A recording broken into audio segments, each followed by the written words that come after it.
Saint Therese of Lisieux, the little flower, once said, I prefer the monotony of obscure sacrifice to all the ecstasies.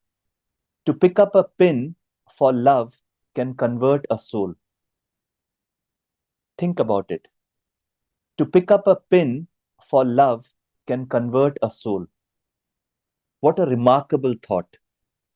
If it were not coming from a saint and a doctor of the church, we may doubt whether this is ever possible. To convert a soul by doing something so insignificant, so small.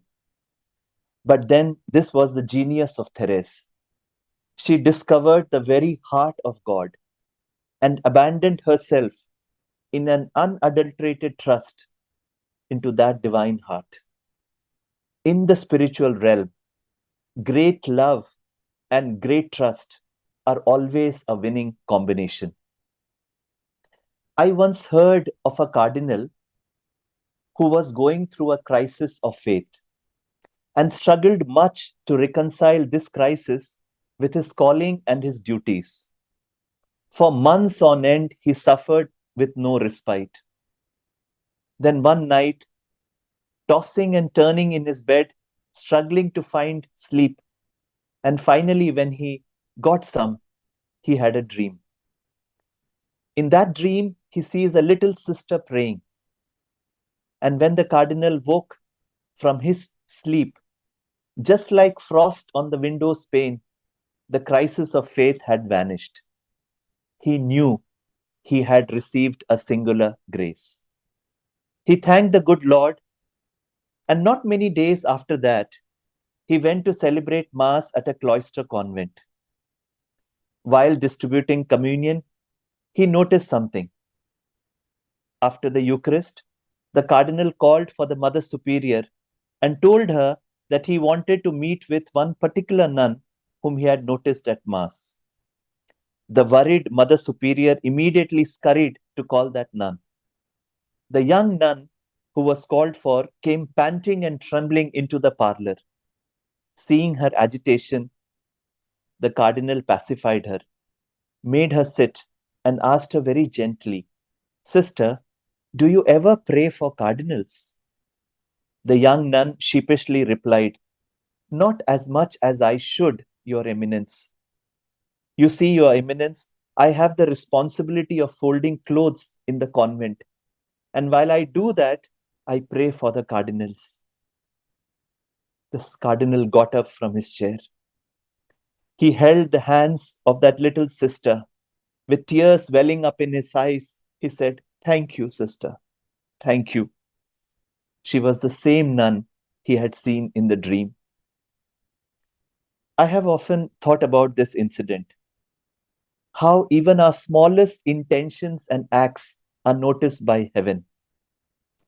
God wastes nothing. That is why when we offer to Him in prayer our smallest difficulty for some soul, the smallest trouble, the smallest anxiety, or any emotional upheaval, not to talk about other bodily sufferings, He uses it all to further His plans, to build His kingdom, and to save souls. It is not so much what we offer as the love and trust with which we offer that makes the difference. Every day brings to us many, many situations which we would rather not face. The inclement weather, the unexpected traffic block, some irritation, a throbbing ache, some troublesome person, unkind words, lack of gratitude, our own weaknesses. God can use anything, in fact, everything, if we offer it to Him. Why not offer in prayer our own troubles and difficulties, our own weaknesses? Why not offer it for our nation?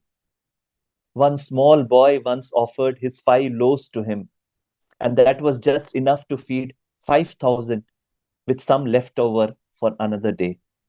One little girl once said, I am your handmaid, be it done unto me according to your word. And lo and behold, He saved the whole world through her yes. intercessory prayer is just that. We offer what we have in love and trust to Him, and He multiplies it in a way no mathematician can ever explain. In Colossians 1:24, Paul says, I am now rejoicing in my sufferings for your sake, and in my flesh I am completing what is lacking in Christ's affliction for the sake of His body, that is the church. I have been always confused by this phrase. What could be lacking in the suffering of Christ? Until one day I learned the thing that was lacking was me. What was lacking is all of us. Our role is to unite our suffering with that of Jesus's, to create an eternal offering to the Father. So let us offer it up all in prayer for our nation, for our future generations. Thank you. May God bless you all.